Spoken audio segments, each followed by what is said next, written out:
Assalamualaikum warahmatullahi wabarakatuh.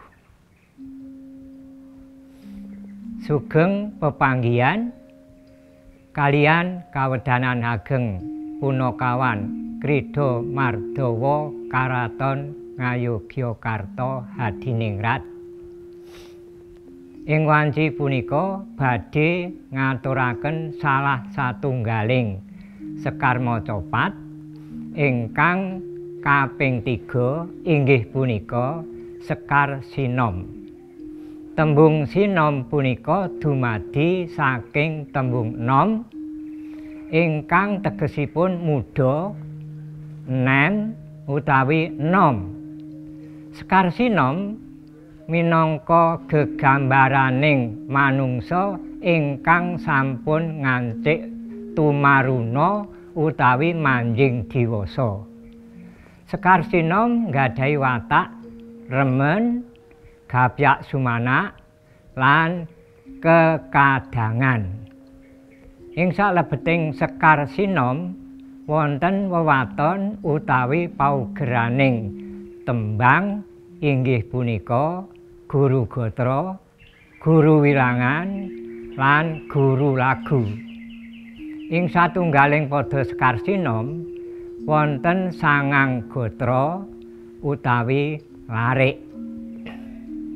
Gatra kapisan guru wilangan wonten 8 wanda kanthi guru lagu dawah swara A.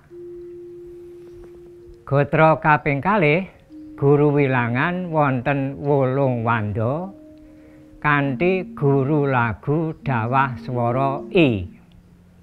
Gatra kaping 3 guru wilangan wonten 8 wanda kanthi guru lagu dawah swara A.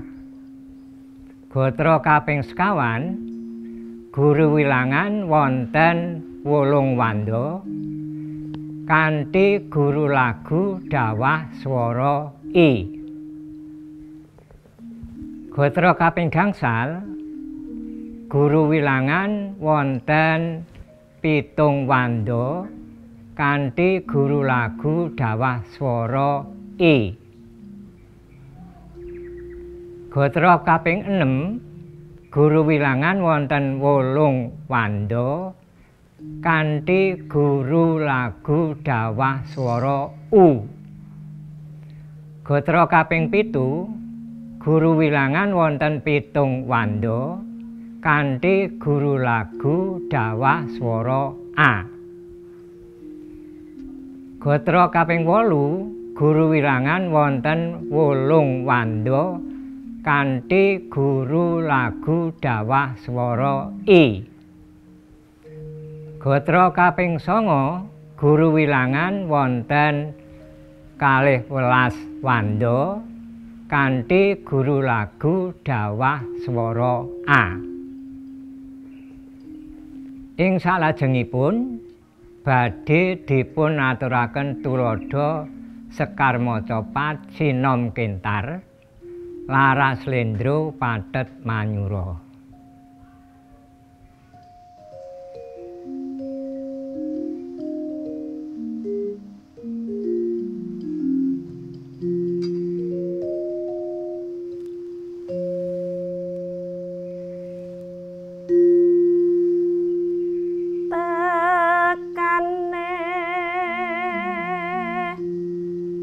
Tanpa kanyun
Para kadang sedaya mekaten wau andharan saha tuladha Sekar maca Pat sinom. Dene ing video saklajengipun badhe kaaturaken Sekar maca Pat Asmarandana. Mugi-mugi saged migunani tumrap sedaya kemawon. Ing wusana kaaturaken agenging panuwun. Cekap semanten. Wassalamualaikum warahmatullahi wabarakatuh.